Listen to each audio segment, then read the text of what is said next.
प्रधानमंत्री ने गुजरात के अडालज में मिशन स्कूल ऑफ एक्सीलेंस का किया उद्घाटन।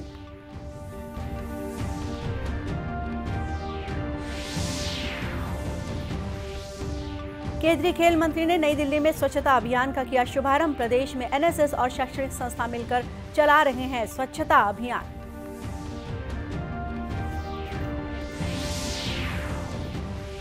कांग्रेस के वरिष्ठ नेता मल्लिकार्जुन खड़गे चुने गए पार्टी के नए अध्यक्ष। 7,897 वोटों से जीते।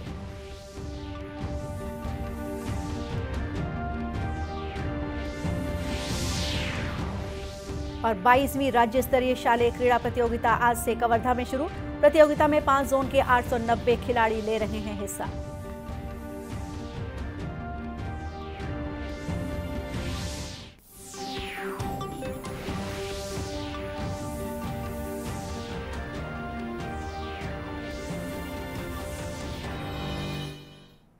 नमस्कार, आप देख रहे हैं दूरदर्शन समाचार। मैं हूं गोपा सान्याल और अब समाचार विस्तार से। प्रधानमंत्री नरेंद्र मोदी ने गुजरात में 15,670 करोड़ रुपए की परियोजनाओं का लोकार्पण और शिलान्यास किया। श्री मोदी ने अडालज में मिशन स्कूल ऑफ एक्सीलेंस का शुभारंभ किया। उन्होंने कहा कि यह विकास गुजरात में एक नए युग की शुरुआत करेगा। उन्होंने कहा कि मिशन स्कूल देश में शिक्षा के क्षेत्र में एक नई इबारत लिखेगा।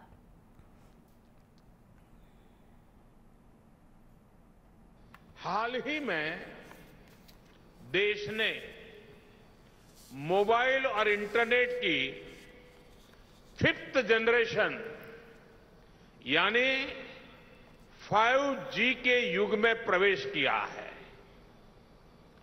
हमने इंटरनेट की 1st G से लेकर 4G तक की सेवाओं का उपयोग किया है। अब देश में 5G बड़ा बदलाव लाने वाला है।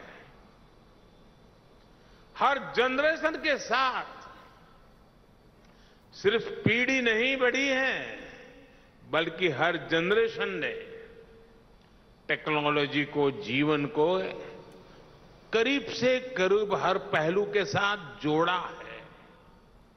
साथियों, इस प्रकार हमने देश में स्कूलों की भी अलग अलग जनरेशन को देखा है। आज 5G, स्मार्ट सुविधाएं, स्मार्ट क्लासरूम, स्मार्ट टीचिंग से आगे बढ़कर हमारी शिक्षा व्यवस्था को नेक्स्ट लेवल पर ले जाएगा। अब virtual reality, internet of things, इसकी ताकत को भी हमारे छोटे छोटे बाल साथी, हमारे विद्यार्थी स्कूलों में बड़ी आसानी से अनुभव कर पाएंगे।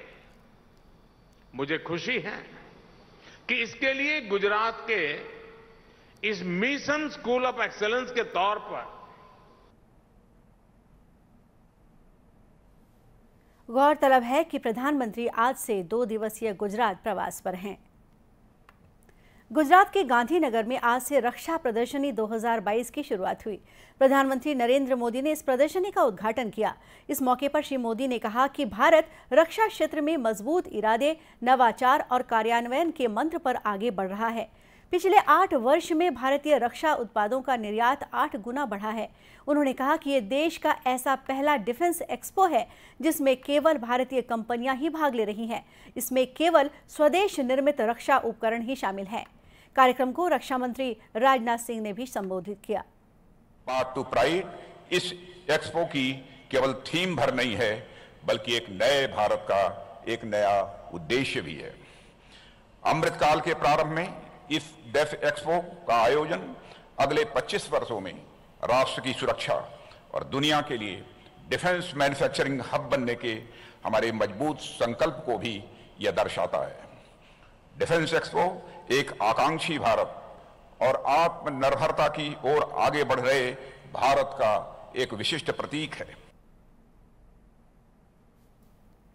प्रदर्शनी से पहले उद्योग और स्टार्टअप के माध्यम से अंतरिक्ष क्षेत्र में रक्षा बलों के लिए अभिनव समाधान विकसित करने के लिए मिशन डेफ स्पेस लॉन्च किया। इसके अलावा वर्चुअल माध्यम से दीसा एयरबेस की आधारशिला भी रखी गई और स्वदेशी प्रशिक्षण विमान STT-40 का अनावरण किया गया। युवा कार्य और खेल मंत्री अनुराग सिंह ठाकुर ने आज सुबह नई दिल्ली में स्वच्छता अभियान का शुभारंभ किया।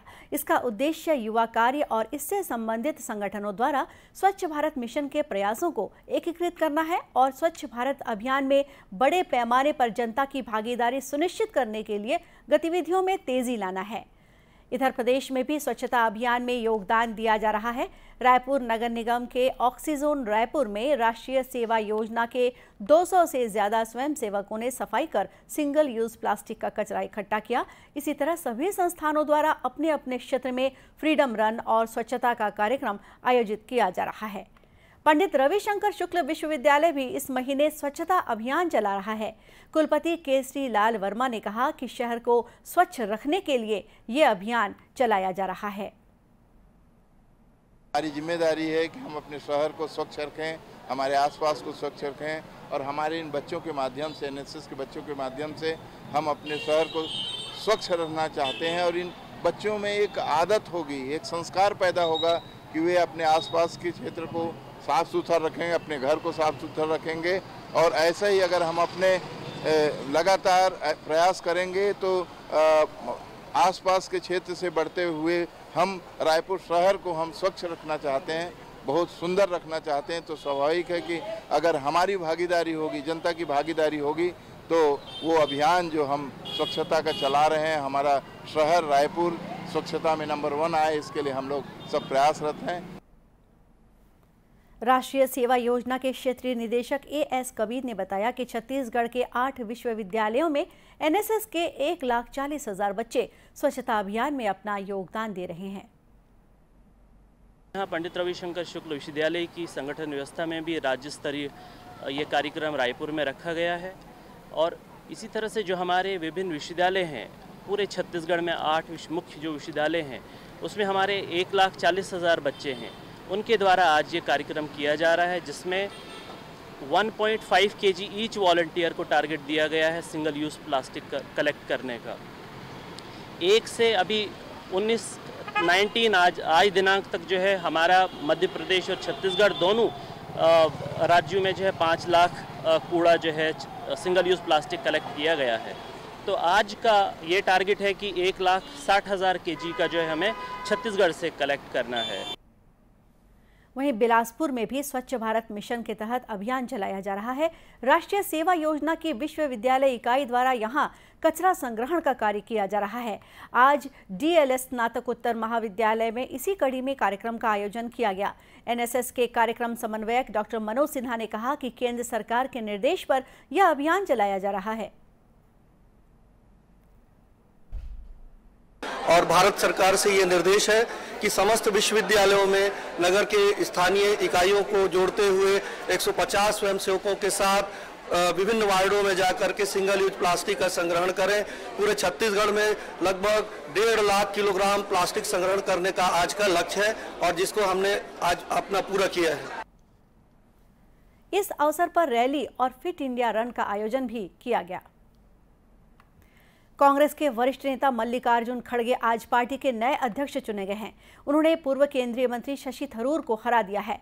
पार्टी के केंद्रीय चुनाव समिति के अध्यक्ष मधुसूदन मिस्त्री ने आज नई दिल्ली में परिणामों की घोषणा करते हुए कहा कि श्री खड़गे को 7,897 वोट मिले जबकि शशि थरूर को 1,072 वोट मिले। कांग्रेस के नए अध्यक्ष के चुनाव के लिए 2 दिन पहले मतदान हुआ था। श्री खड़गे 24 वर्षों में पहले कांग्रेस अध्यक्ष होंगे जो नेहरू गांधी परिवार से ताल्लुक नहीं रखते हैं। आरक्षण मामले पर छत्तीसगढ़ आदिवासी समाज सुप्रीम कोर्ट में याचिका दायर करेगा। आदिवासी समाज की बैठक में ये निर्णय लिया गया। रायपुर में पत्रकार वार्ता को संबोधित करते हुए आदिवासी नेता और मंत्री कवासी लखमा ने कहा कि आदिवासियों को 32% आरक्षण मिलने तक समाज संघर्ष करता रहेगा। उधर भी हमारा दल जाएंगे, वहां 60% 60 से ऊपर भी मिला हुआ है उस किस प्रकार से मिला है, उनको संविधान तरफ से हम लोग कोर्ट में पेश करने में मजबूती होगा, सरकार के सामने भी मजबूती होगा। इसलिए हमारे हर कमेटी तय हुआ है, उसके आधार पर लास्ट में विधानसभा भी आउट किया जाएगा। यह मुख्यमंत्री भी तैयार है, सरकार भी तैयार है, सरकार आदिवासी लोग साथ है। 32% हमको उनको दिला के रहना है, यही संकल्प है। गौरतलब है कि छत्तीसगढ़ हाईकोर्ट ने राज्य के लोक सेवा आरक्षण अधिनियम को रद्द कर दिया है। इसके बाद अनुसूचित जनजाति का आरक्षण 32 से घटकर 20% पर आ गया है। और अब खेल। 22वीं राज्य स्तरीय शालेय क्रीड़ा प्रतियोगिता आज से कवर्धा में शुरू हो गया है। प्रतियोगिता के शुभारंभ समारोह में ध्वजारोहण कर आकर्षक मार्च पास्ट किया गया।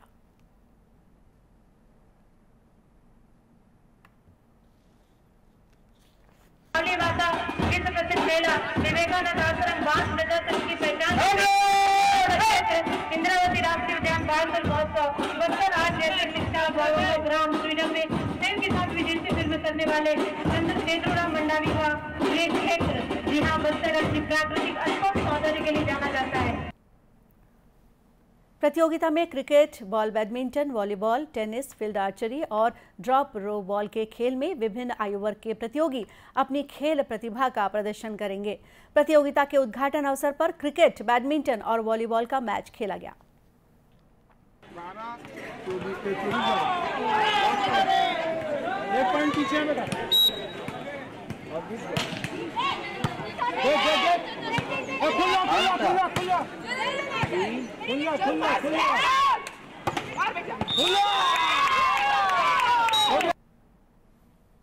डीएसओ कवर्धा हफीज कुरैशी ने बताया कि इस प्रतियोगिता के विजेता खिलाड़ी राष्ट्रीय खेलों के लिए भेजे जाएंगे।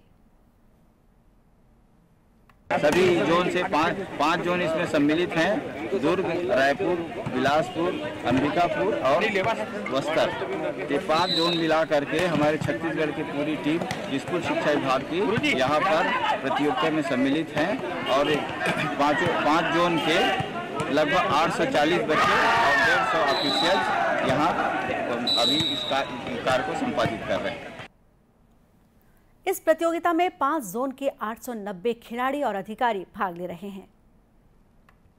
और अब कुछ खबरें जिलों से।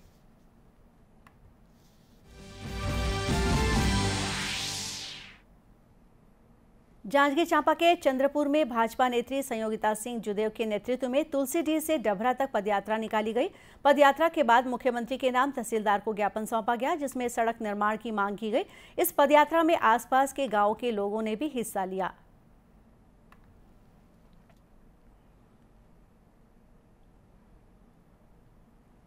दुर्ग जिले में कलेक्टर ने जनदर्शन में ग्रामीणों की समस्याएं सुनी और उनका त्वरित निराकरण किया। कलेक्टर ने अतिक्रमण और अवैध कब्जे को लेकर एसडीएम को तत्काल कार्रवाई के निर्देश दिए। इसी तरह जल संसाधन विभाग को भी ग्रामीणों की समस्याएं सुलझाने को कहा गया।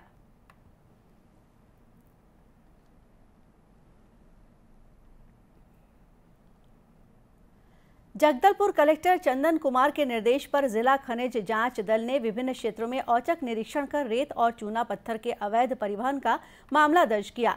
जांच दल ने 7 वाहन भी जब्त किए। इन वाहन चालकों के खिलाफ मामला दर्ज कर लिया गया है। वहीं कलेक्टर ने ग्राम पंचायतों में राशि गबन के आरोपी सरपंच और सचिवों से वसूली के निर्देश भी दिए। और इसी के साथ ये समाचार बुलेटिन यहीं समाप्त हुआ।